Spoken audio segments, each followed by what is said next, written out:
जय माता की। आप सभी भक्तों पर माता रानी की कृपा सदैव बनी रहे।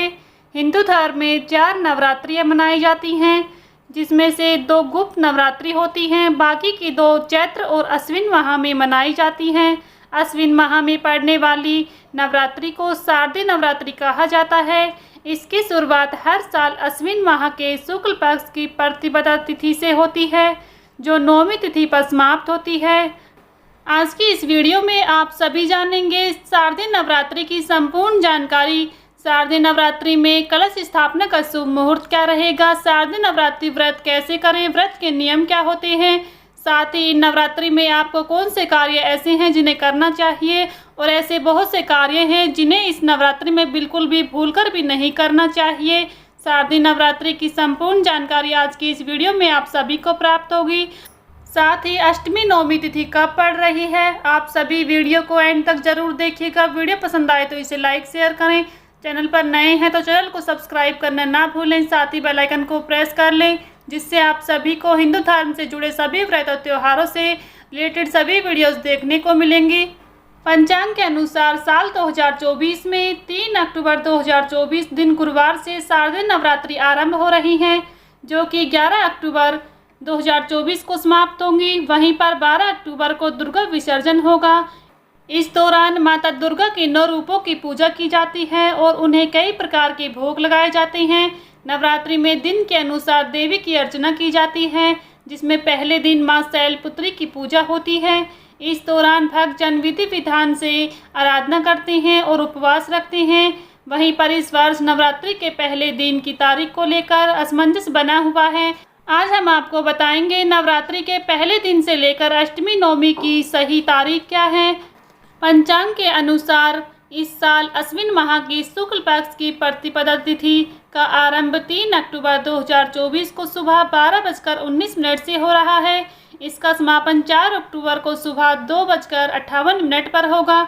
उदय तिथि के अनुसार शारदीय नवरात्रि का पहला दिन 3 अक्टूबर 2024 को होगा और इस दिन से ही नवरात्रि की शुरुआत भी होगी। दूसरा दिन माता ब्रह्मचारिणी की पूजा की जाती है, जो कि 4 अक्टूबर को की जाएगी। तीसरा दिन मां चंद्रघंटा की पूजा की जाती है, जो 5 अक्टूबर को की जाएगी। चौथा दिन मां कुसुम मांडा की पूजा की जाती है, जो कि 6 अक्टूबर को की जाएगी। पांचवा दिन माता सकंद माता की पूजा की जाती है, जो कि 7 अक्टूबर को होगी। छठा दिन मां कात्यायनी की पूजा की जाती है, जो 8 अक्टूबर को की जाएगी। सातवां दिन मां कालरात्रि की पूजा की जाती है, जो 9 अक्टूबर को की जाएगी। आठवां दिन मां सिद्धिदात्री की पूजा होती है, जो 10 अक्टूबर को की जाएगी और 9वां दिन मां महागौरी की पूजा होती है, 11 अक्टूबर 2024 को होगी। विजयदशमी 12 अक्टूबर 2024 को होगी। इसी दिन विसर्जन भी किया जाएगा। अश्विन शुक्ल पक्ष की अष्टमी तिथि 10 अक्टूबर 2024 को दोपहर 12:31 से शुरू होगी और 11 अक्टूबर 2024 को दोपहर 12:06 पर समाप्त होगी। इसके बाद नौमी तिथि लग जाएगी। देवी भागवत पुराण के अनुसार नवरात्रि के दौरान मां दुर्गा पृथ्वी पर विशेष रूप से अपने भक्तों की रक्षा और कल्याण के लिए विभिन्न वाहनों पर सवार होकर आती हैं। यह वाहन उस दिन के अनुसार बदलता है जिस दिन नवरात्रि का प्रारंभ होता है। इस बार माता रानी पालकी पर सवार होकर आएंगी, जो कि सुख समृद्धि का प्रतीक है। शारदीय नवरात्रि में कलश स्थापना का विशेष महत्व है। घट स्थापना नवरात्रों की शुरुआत का प्रतीक है, अर्थात नवरात्रि के शुरुआती दिन पर किया जाता है। साल 2024 में कलश स्थापना का शुभ मुहूर्त 3 अक्टूबर सुबह 6:15 से 7:23 तक रहेगा। इस तरह कलश स्थापना का समय कुल 1 घंटा 6 मिनट का रहेगा। इसके अलावा कलश स्थापना अभिजीत मुहूर्त में भी की जा सकती है। अभिजीत मुहूर्त सुबह 11:46 से दोपहर 12:33 तक रहेगा, यानी कि 47 मिनट का समय अभिजीत मुहूर्त में आपको मिलेगा। इन दोनों मुहूर्त में आप कभी भी कलश स्थापना कर सकते हैं, जो कि बेहद ही शुभ माना जाता है। आइए अब जान लेते हैं शारदीय नवरात्रि की पूजन विधि के बारे में। नवरात्रि के पहले दिन व्रती द्वारा व्रत का संकल्प लिया जाता है। इस दिन लोग अपने सामर्थ्य अनुसार 2, 3 या फिर पूरे 9 दिन का उपवास रखने का संकल्प लेते हैं। संकल्प लेने के बाद मिट्टी की वेदी में जौ बोया जाता है और इस वेदी को कलश पर स्थापित किया जाता है। हिंदू धर्म में किसी भी मांगलिक काम से पहले भगवान गणेश की पूजा का विधान बताया गया है। घट स्थापना करने से पहले आप इसकी सही विधि जान लें। कलश को स्थापित करने से पहले आप कलश को अच्छे से जल से भर लें, उसमें गंगा जल डालकर फिर इसमें जल डाल लें। इसके बाद इसमें आप लौंग, इलायची, 1 रुपये का सिक्का, हल्दी की गांठ और सुपारी डाल लें। फिर इसके बाद कलश को आम या फिर अशोक के पत्तों से सजाएं और पत्तों पर आप कुमकुम और चंदन से तिलक जरूर लगाएं। साथ ही कलश को ढकने के लिए आप तांबे या फिर मिट्टी का बर्तन का यूज करें। इसके बाद कलश के ऊपर एक नारियल रखें। नारियल को आप मोली में लपेट कर रखें या फिर माता की चुनरी में लपेट कर जरूर रखें। कलश की स्थापना करने के बाद माता की कोई तस्वीर या फिर मूर्ति को स्थापित करें। साथ ही माता को पंचामृत से या फिर शुद्ध जल से स्नान कराएं। इसके बाद माता की विधि विधान से पूजा करें। साथ ही माता को फल मेवा का भोग लगाएं। साथ ही इस दिन दुर्गा सप्तमी का पाठ जरूर करें, जो कि विशेष लाभकारी होता है।